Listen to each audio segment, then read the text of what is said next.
Hai bro and sis, kita kembali ke podcast KFT dari kita untuk industri film Indonesia. Cukup panjang sih kalau mau ngomong soal. Jangan sedih tapi ya. Apa? Jangan sedih. Jadi memang kita mengalami satu kendala besar waktu itu. Jadi ketika kita syuting tahun 2019 itu sempat terhenti syuting itu 1,5 tahun. Itu karena memang kendala finansial gitu. Karena ada satu investor kita yang di perjalanan itu tiba-tiba dia menarik diri gitu. Jadi ya kendala sebetulnya kan semuanya kan pasti udah kita perhitungkan kan. Artinya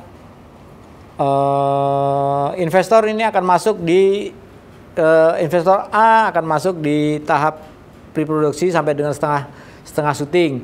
Investor 2 akan setengah syuting sampai dengan editing selesai. Kemudian investor ketiga marketingnya kayak gitu kan. Nah itu udah kita perhitungkan semua, detail udah kita hitung. Tapi ya ternyata ada salah satu investor kita yang waktu itu quit gitu. Nah produksi terhenti dan bukan waktu sebentar gitu karena berhentinya 1,5 tahun gitu kan. Kalau kemudian kita syuting lagi setelah 1,5 tahun. Nah itu buat itu memang cobaan dan itu memang berat banget untuk saya. Sebetulnya bukan gimana continuity yang setahun yang lalu apa itu hal teknis yang menurut saya itu sangat Bisa disiasati. bisa siasati gitu. Karena pemain pun udah berubah semua. Iya pasti itu. Badannya udah lebih tinggi. Apalagi umur-umur segitu. Iya. Mama Clara itu Jenar dari yang badannya tadinya gemuk kemudian dia menjadi kurus itu. Nah, itu kan saya harus mensiasati angle untuk ini kan jadi berubah gitu kan. Tapi memang yang berat itu adalah yang saya rasakan itu menjaga kontinuitas saya untuk kembali menyelesaikan film itu gitu. Itu yang sangat berat gitu. Kalau continuity pemain apa udahlah saya bisa lihat puter rasis apa semuanya bisa kita ini. Tapi Menumbuhkan spiritnya kembali itu ya. Nah caranya gimana Bang Roy? wah segala macam sih ya udah pasti kembali ke Tuhan lah pasti kan. Saya pasti Religius dari sekali. sholat apa Iya, kayak iya, gitu dan mencoba untuk saya mencoba berdialog lagi dengan terutama pemain dan juga dengan orang-orang setempat juga gitu. Saya mencoba berdialog. Jadi ketika kita bisa ada pencerahan, kita akan bisa lanjut lagi syuting gitu. Akhirnya saya menetap lebih awal di sana. Saya mencoba untuk berkomunikasi kembali. mencari lagi apa yang pernah saya impi-impi ini di angle ini, kejadian ini dengan pemikir dan harus mencari ini kan pemain saya udah berubah gitu kan. Ini pemain-pemain udah berubah nih gitu. Berarti gue mesti cari angle, mesti mensiasatinya gimana kayak gitu. Saya coba itu gitu. Ya alhamdulillah sih semuanya.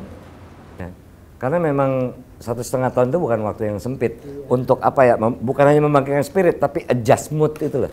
Mengadjust mood itu emang. Iya dan yang paling penting ya saya waktu itu mikirnya gitu, ini kalau nggak akan jadi apa-apa nih kalau cuma 40% yang kita udah shoot kita coba edit nggak jadi sesuatu. Ini harus selesai baru akan jadi satu produk gitu kan.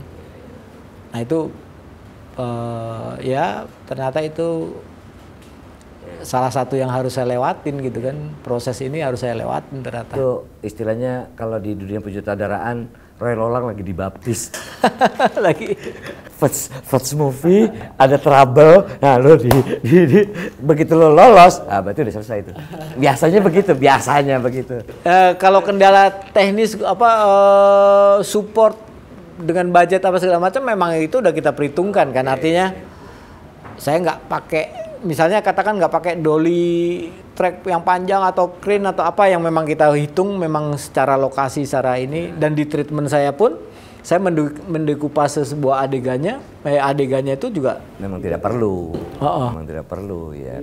Oke. Memang saya coba menerjemahkannya ya based on budget.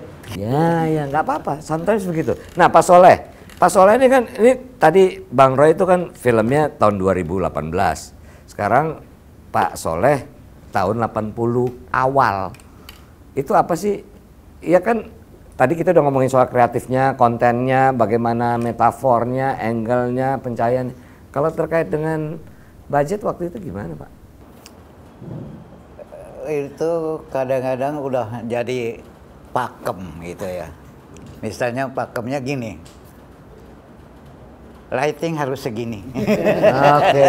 Karena nanti kalau kita minta yang kok yang dulu segitu, ya kan kita nggak bisa ngomong lagi. Dulu ini, jadi ya maklum ya, maklum bahwa ya mungkin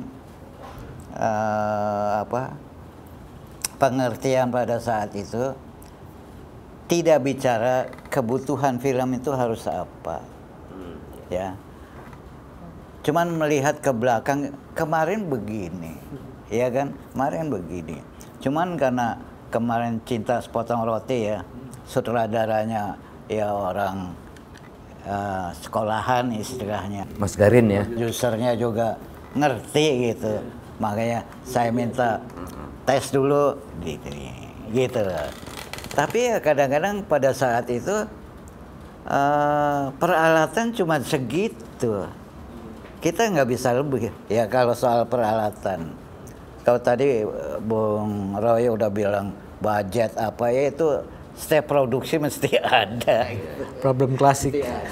Jadi artinya bahwa jika seorang sinematografer punya kendala kayak gitu, ya itu ditelan terus dicari solusinya sendiri gitu ya. Iya, makanya tadi dikatakan Kati bicara ini lagi ya.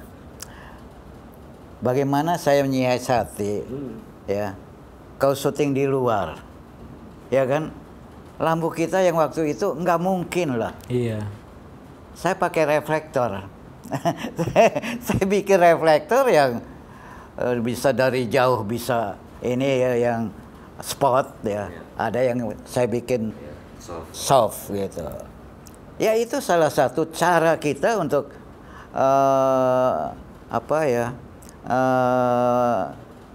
kondisi yang ada.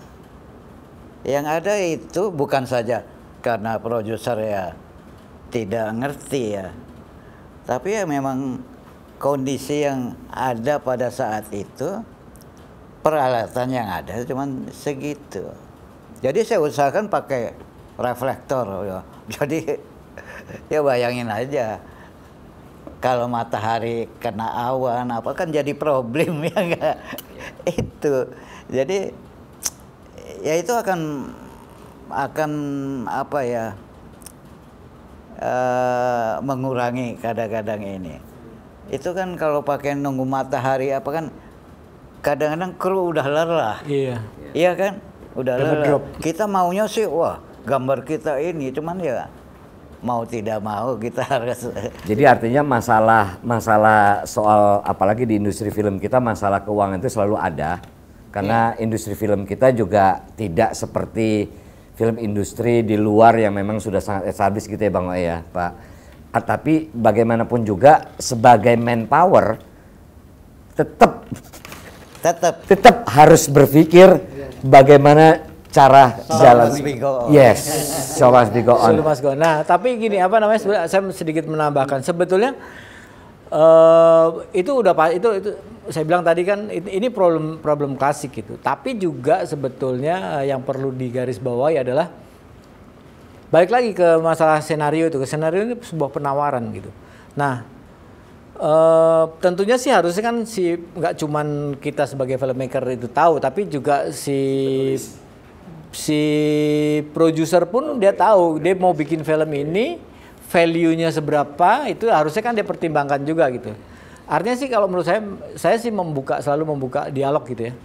Ini pas gue baca senarionya ternyata lu skripnya ini value-nya gede banget loh kalau lu bisa keluarkan ini.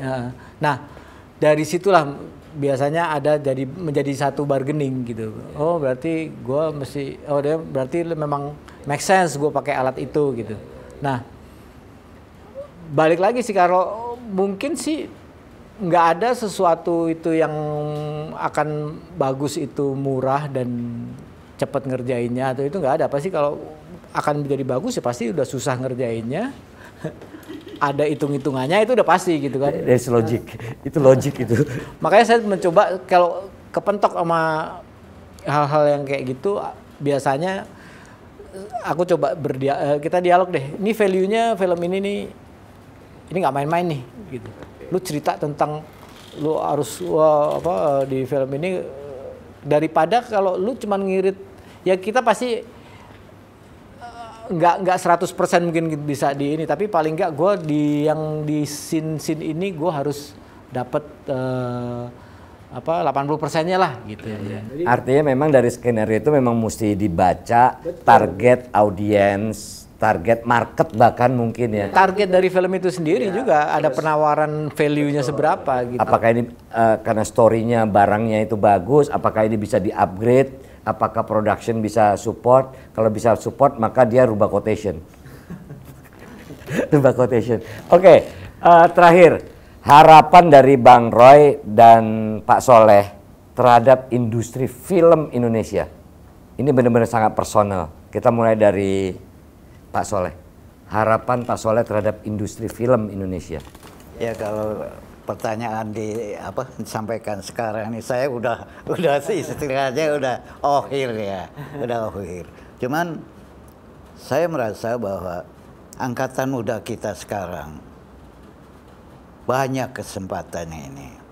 Ya, kalau dulu saya mencari buku aja susah, ya kan? Sekarang ada Google, ada apa, peralatan, dan produser-produser sekarang udah lebih mengerti dan memberi peluang yang besar. Tinggal kita ya sebagai sinias, karena terus terang kalau kita ini kan ya, sekarang ini mungkin dua karakter ya, dua karakter manusia. Satu pemimpi yang hebat, yaitu sutradara, penulis skenario, dan skill yang hebat, karena dia harus menguasai teknologi, harus